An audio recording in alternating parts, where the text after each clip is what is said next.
Bonjour à tous et à toutes, ici Raphaël et Ariane du podcast TIC-Voix, les voix des jeunes contre l'antisémitisme. Chaque épisode abordera un thème différent et un invité spécialisé sur le sujet viendra compléter nos propos. L'objectif de ce podcast n'est pas d'imposer une vérité mais d'encourager la réflexion et la lutte contre la désinformation dans un monde où les médias sont omniprésents, surtout chez les plus jeunes. On a malheureusement souvent accès à une information partielle et non sourcée, donc on a voulu créer un contenu complet et objectif pour mieux vous informer. En effet, Raphaël, lorsqu'on est jeune, il est parfois compliqué de faire entendre sa voix. C'est aussi pour cette raison que nous avons créé ce podcast, de manière à se faire entendre par tous ceux qui veulent mieux comprendre le conflit historique qui oppose Israël à la Palestine. C'est justement le sujet de cette série de 2 podcasts. Aujourd'hui, avec Liliane Messika, nous allons vous parler de la création de l'État d'Israël et de ses conséquences. Bonjour Liliane. Bonjour. Permettez-moi de vous présenter en peu de mots.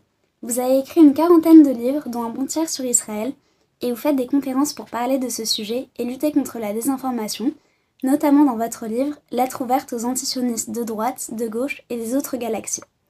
Ce livre s'adresse essentiellement aux personnes bien intentionnées mais mal informées, que vous appelez les BIMI. Pouvez-vous nous rappeler qui sont les BIMI, s'il vous plaît ? Eh bien, les BIMI, tu viens de le dire à Ariane, sont les bien intentionnés, mal informés. Et alors, pour les distinguer des gens qui sont des antisionistes plutôt antisémites, je propose qu'on leur pose 2 questions. Bon, si vous leur dites qu'il n'y a pas d'apartheid, parce que la meilleure preuve, c'est qu'il y a eu un parti arabe au gouvernement il n'y a pas longtemps, ils vous disent « oui, mais il y a un génocide ». Et si vous leur dites « mais non, il n'y a pas de génocide », quand les Israéliens ont pris les territoires, il y avait 700 000 réfugiés palestiniens, et aujourd'hui, ils sont presque 6 millions. Un génocide, c'est le contraire. Donc voilà, les BIMI, ce sont ceux qui, quand vous leur donnez des preuves, changent d'avis et arrêtent de répandre des diffamations sur Israël. Ah, donc si je comprends bien, les BIMI, ce sont ces gens qui n'ont rien contre les Juifs et qui suivent les nouvelles sans avoir d'opinion trop tranchée sur le sujet. Seulement, avec tous ceux qui circulent, ils deviennent souvent antisionistes sans vraiment comprendre ce que c'est. Ils ne sont pas bêtes du tout, juste mal informés, et c'est pour ça que lire ce livre, basé sur des faits fiables et historiques, peut beaucoup leur apporter. Exactement. Bien. Maintenant, pour mieux comprendre le conflit, je pense qu'un petit retour dans le temps ne vous ferait pas de mal. Raphaël, tu t'en occupes ? Oui, alors justement, commençons par les origines d'Israël. La présence juive en Israël remonte à plus de 5000 ans, confirmée par des découvertes archéologiques et des récits bibliques. Les Juifs ont établi plusieurs royaumes, dont le royaume de Judée qui a prospéré avant d'être envahi par une série d'empires, d'abord l'Empire grec, suivi par l'Empire romain. Quel a été l'impact de ces premiers empires sur les communautés juives de l'époque sur la région, Liliane ? Eh bien, chaque empire a essayé d'intégrer les Juifs dans sa religion et dans ses coutumes. Et justement, la plupart des fêtes juives rappellent certaines de ces luttes. L'Empire grec a essayé d'obliger les Juifs à respecter les dieux grecs, et pour cela a détruit le temple, enfin en tout cas tout ce qu'il y avait dedans, et ça a donné la fête de Hanouka qui, quand on a remis le temple en état, a fait brûler une lampe à huile pendant 8 jours, alors qu'elle aurait dû normalement s'éteindre au bout de très peu de temps. L'Empire perse nous a donné Pourim, la reine Esther qui a convaincu son mari de ne pas tuer tous les Juifs comme le souhaitait le vizir Aman. Donc l'influence de tous ces empires a été la même influence que les empires ont sur toutes les sociétés, c'est-à-dire qu'ils ont essayé d'intégrer les gens en leur faisant oublier leurs origines, leur religion, leur passé, et que ça n'a jamais marché avec le peuple juif. Alors après les Romains, d'autres puissances ont pris le relais, comme l'Empire perse, puis l'Empire ottoman qui est le dernier avant l'arrivée des Britanniques.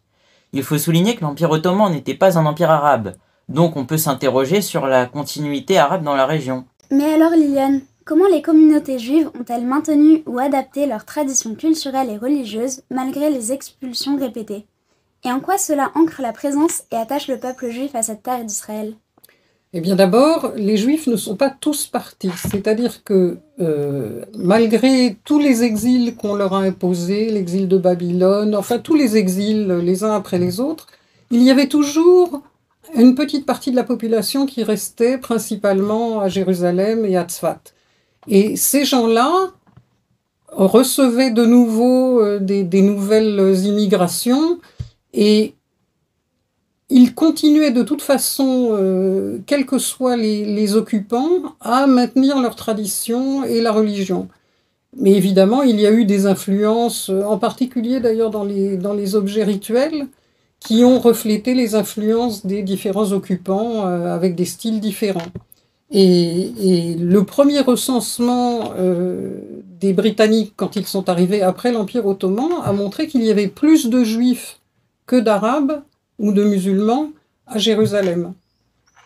Malgré les expulsions successives, les Juifs sont toujours revenus en Israël, en particulier après des événements tragiques comme la destruction des temples de Jérusalem. Ces retours répétés montrent leur attachement profond à cette terre. Face à ces vagues de retour et à l'absence d'une entité arabe unifiée, on peut dire qu'un État juif à cet endroit est tout à fait légitime. Quel est le rôle de la diaspora juive dans ces mouvements de retour en Israël au fil des années et des siècles? Quand il y avait un minimum de Juifs en Israël, ça veut dire qu'il y en avait un maximum en diaspora. Et toutes les fêtes juives, toute la tradition juive qui raconte justement ces fêtes, la fête de Hanouka, la fête de Purim, l'exode à Pessah, raconte bien l'attachement des Juifs à Israël, l'attachement des Juifs à Jérusalem. Et de tout temps, les Juifs riches, ceux qui avaient de quoi se faire enterrer, se faisaient enterrer à Jérusalem. Donc le cimetière des Oliviers que les Jordaniens ont détruit et dont ils ont utilisé les pierres pour faire des WC publics, ils étaient pleins de Juifs de toutes les époques, venant du monde entier. Donc la diaspora juive est celle qui a repeuplé Israël à partir du moment où Israël, point 2, a rétabli son indépendance en 1948. On voit donc que les Juifs ont une continuité sur la terre d'Israël, ce qui légitime leur présence aujourd'hui. Et maintenant, on va regarder un petit peu l'histoire plus récente avec le projet sioniste. Au départ, la Société des Nations, donc avant l'ONU, a approuvé l'idée d'un foyer national juif en Palestine, à l'époque sous mandat britannique.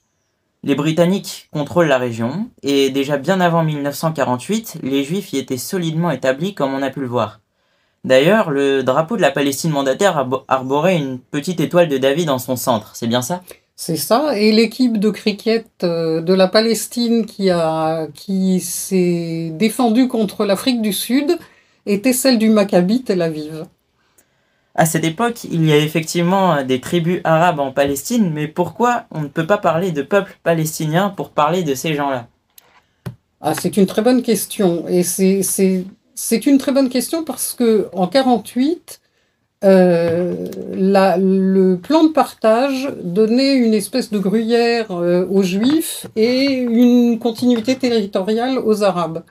Mais comme le jour même de son indépendance, Israël a été attaqué par 5 armées arabes, 5 pays arabes alentours qui refusaient justement qu'il y ait un État palestinien arabe, les lignes d'armistice qui ont été mises en œuvre en 1949 ne sont pas du tout celles qui étaient dessinées au départ. Et les tribus qui étaient justement en place étaient toutes des tribus qui se battaient entre elles.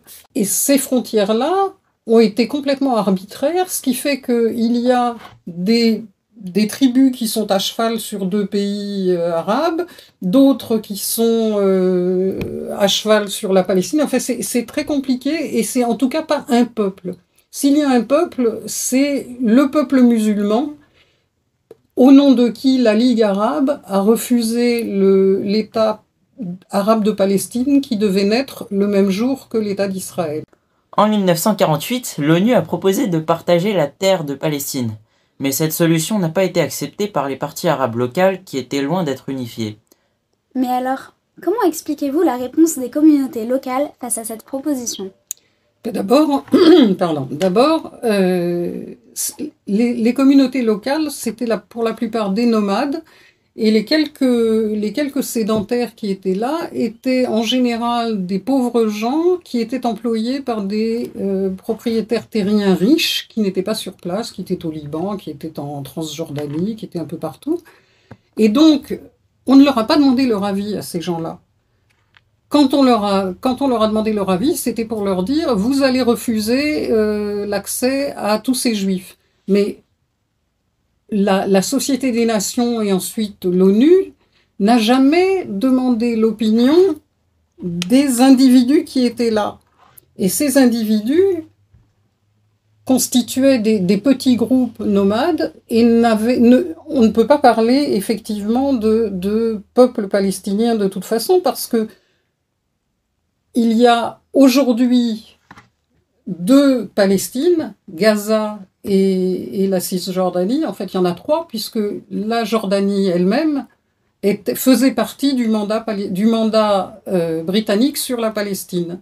Et c'est Churchill qui, en 1921, a décidé que, comme il avait une dette vis-à-vis d'un chef arabe qui avait aidé les Anglais pendant la Première Guerre mondiale, il allait lui faire cadeau de tout ce qui se trouvait à l'est du Jourdain et qui appartenait au mandat britannique sur la Palestine et qui aurait dû servir à faire un foyer national juif. Mais donc si je comprends bien, la société à cette époque-là est plutôt moyenâgeuse, du moins le concept de nation est récent même en Occident et donc inexistant dans le Moyen-Orient. On a quelques fermiers et des populations isolées et très pauvres qui sont souvent illettrés.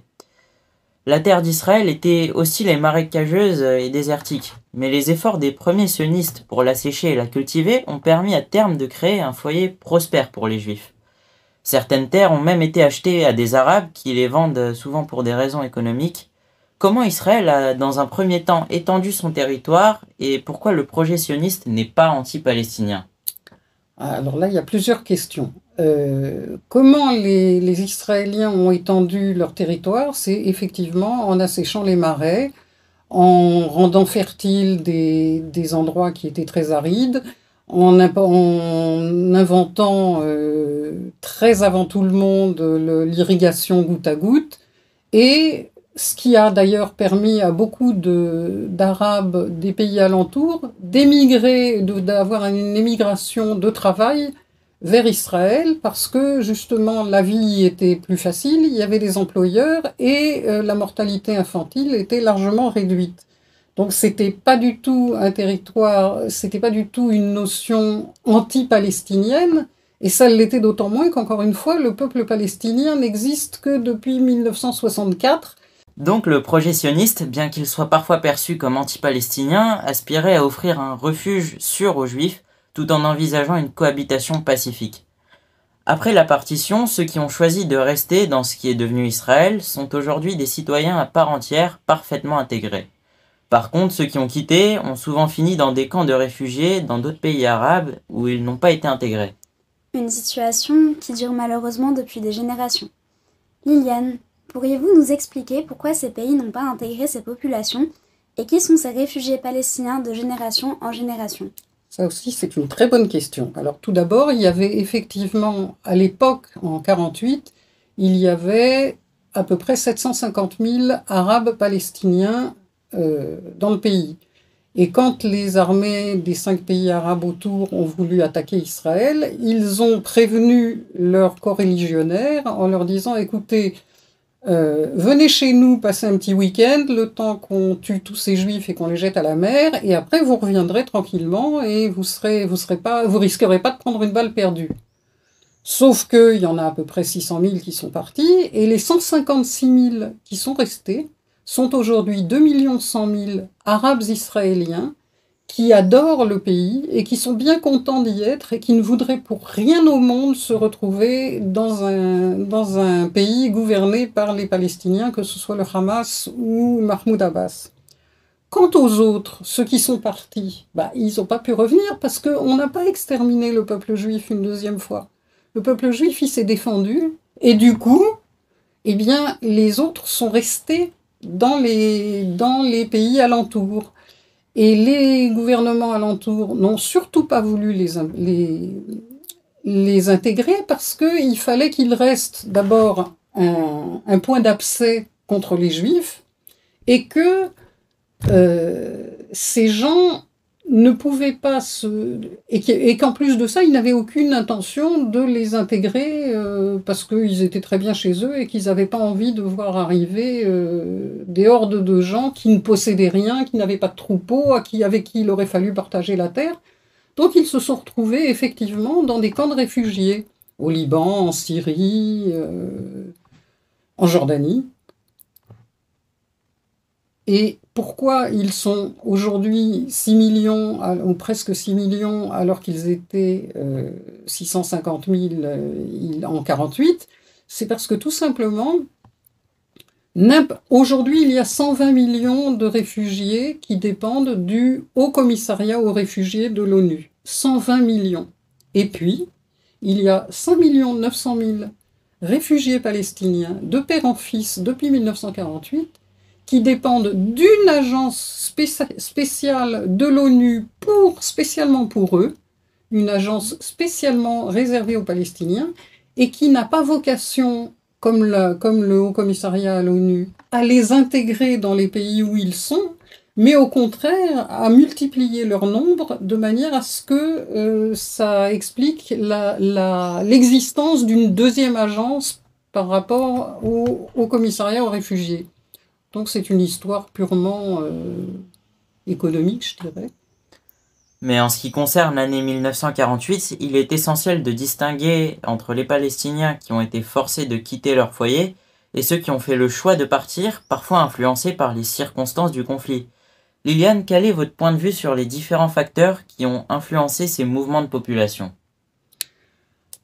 Alors, il y a d'abord vraiment toute la propagande radio, journaux, émissaires, etc. des pays arabes alentours qui ont vraiment incité les populations arabes à dégager les lieux pour ne pas gêner les mouvements des troupes. Et puis, il y a dans mon livre un récit avec... J'ai vraiment, je sais pas, j'ai dû mettre une 50aine de citations, justement, de toutes les radios arabes, le Caire, la Jordanie, tous ces gens qui disaient on va les exterminer, on va en faire de la poudre de café, on va leur marcher dessus, donc sortez-vous de là et ne nous gênez pas. Et c'est la raison pour laquelle beaucoup sont partis. Maintenant, la deuxième partie de la question, c'était est-ce qu'il y a différents facteurs qui ont... Il y a Vous savez que maintenant, les archives des Britanniques ont été ouvertes, puisque ça fait plus de 50 ans.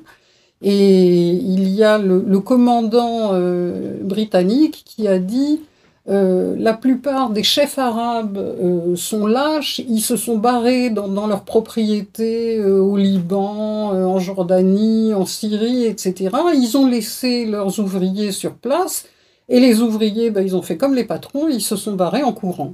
Voilà. Tout à fait, Liliane. Merci. Chers auditeurs, chères auditrices, merci pour votre attention et à très bientôt pour la deuxième partie de ce podcast qui traitera plutôt des aspects géopolitiques du conflit. On espère que ce podcast vous aura plu. À bientôt. Au revoir.